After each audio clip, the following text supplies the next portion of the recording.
Hello, today we are going to be making pumpkin pie. So I know that the pumpkin pie is likely to be on your menu for Thanksgiving. Maybe you can, make another pie if you really want to. But pumpkin is quite popular for the season. And you're like, oh, I don't have time to make a pumpkin pie, Ness. I'm too busy with all my other things that I have going on.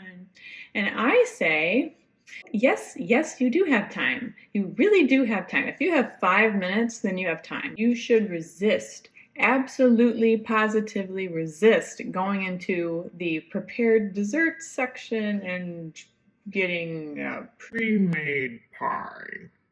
You want to be eating that? No. And while it bakes in the oven, you can sit on your butt and do something else and send Christmas cards or drink an entire bottle of wine or, shred a bunch of your tax receipts from 5 years ago. And you can make this pie, and I know you can, and we're going to do it together. By the way, this is the easiest pie that you might ever make. There is no chopping, there is no pureeing, there's no spinning in circles, there's no getting your hair all messed up like that. You're going to need a biggie bowl, and you're going to need one 15-ounce can of pumpkin puree, one 12-ounce can of evaporated milk, some salt, ground ginger, nutmeg, cinnamon, a little bit of allspice if you want, that's optional, and some sugar, and 2 eggs. If you do want to make your own pie crust for this, knock yourself out. I will create a video at some point on how to make a simple, easy, delicious pie crust. I won't be doing a homemade pie crust today. I will just be using a prepared pie crust, and I know it's not like, oh, you should be using it, but ain't nobody got time for that. So we got 2 eggs, and remember they're going to be at room temperature, right? Because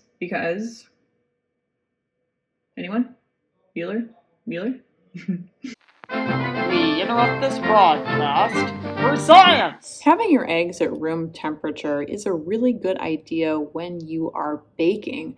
Now, this is because eggs are made up of protein, and at room temperature, the protein becomes more elastic, which will cause it to blend quite well with the other ingredients.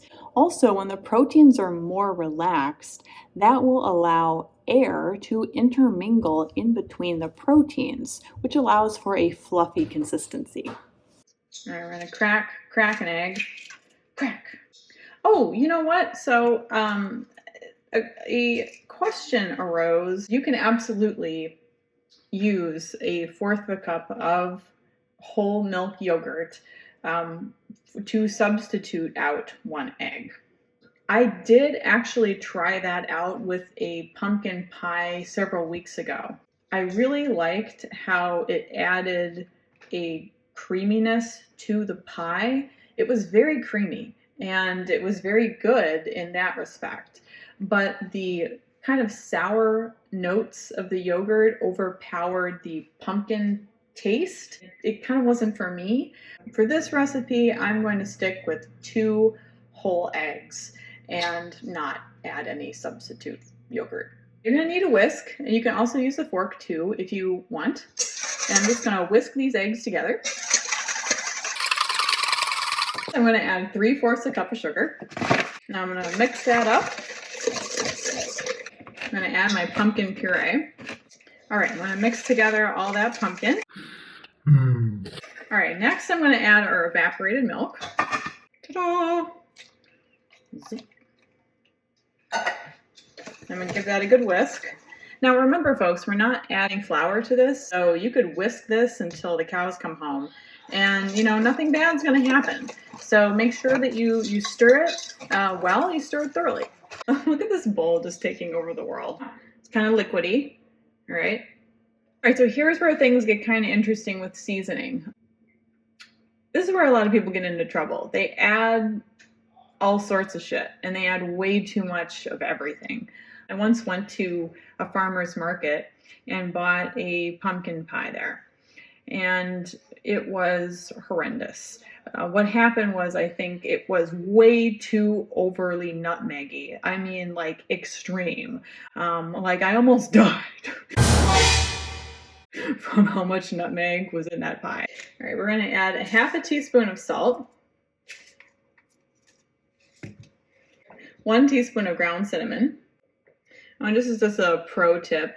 If you ever have to measure out spice, do not hold the spice container and your measuring spoon over your confection or your mixture, whatever it is you're going to make, because if this thing decides the top can come off at any time and you have a buttload of cinnamon that you probably don't want in there, so just take it off to the side and measure it carefully. We're going to do half a teaspoon of ground ginger. Then we're going to do 1/8 of a teaspoon of nutmeg. Yes, 1/8 of a teaspoon. Nutmeg is really overpowering. It is very overpowering. So you can add way too much nutmeg, as I mentioned earlier. All right, just a little bit. And then 1/8 of a teaspoon of allspice. And I think it just adds just a little warmness to the pie. Okay, perfect. And then we're going to take our whisk and we're just going to whisk all this up. So our mixture is done. It does look liquidy, okay, but never fear, this is going to come out quite nice when we're done with it. And now we're going to prepare our pie crust. And like I said, you can go all out and do your own pie crust if you want, or you can just do a prepared pie crust as well. Just take a pie pan here. Glass is my favorite for all pies of all kinds. I get it. The prepared dessert section is rather tempting. However, it is filled with overpriced confections and broken promises. So this Thanksgiving, do yourself a favor and spend $3 maybe on a homemade pie that you made. All right, so I have some prepared pie crust. Pillsbury is my favorite to use. No, they're not sponsoring me. Life is not perfect, okay? Take our biggie bowl with our pumpkin mix, and we're gonna just pour it in. All right, so we're gonna put this into a preheated oven on 425 degrees for 10 minutes. Now, after 10 minutes, we're gonna decrease the temperature to 350 degrees and then cook the rest of it for 40 minutes. And then we're gonna check on it and see if it's done. All right, so this is what the pie looks like after about 10 minutes. So we are gonna turn down the heat to 350 degrees and cook it for another 40 minutes. Okay, so our pie has been in here on 350 for 40 minutes. So really easy finger test with this pie is if you take your finger and you kind of bounce it up and down in the middle of the pie, it should feel semi-firm.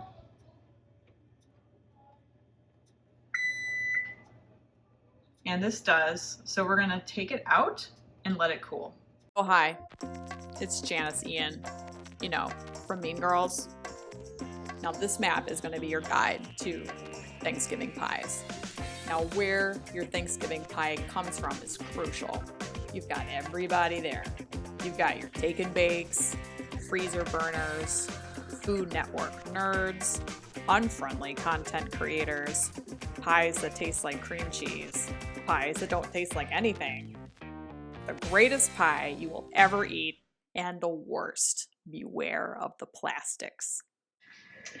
Okay, let's see how this tastes. The pie looks really moist, and it does not look dry at all. It looks really thick and tender. Yeah. That is how a pumpkin pie should taste, everyone. Good pumpkin flavor, some cinnamon, nutmeg, a little bit of ginger in there. It's not overpowering. It doesn't hit you in the face like some pumpkin pies do. I've tasted a lot of pumpkin pies, and some of them are just like, wha-bam, cinnamon, or wha-bam, nutmeg. This does not do anything like that. This is far and away an excellent pumpkin pie, if I do say so myself. And I hope that you and your family enjoy this as much as I do.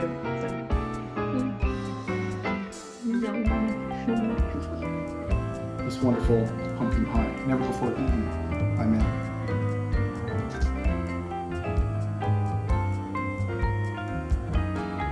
Oh, I'm being recorded.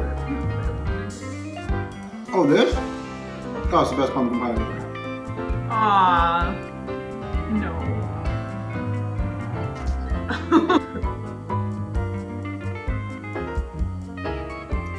Bye now.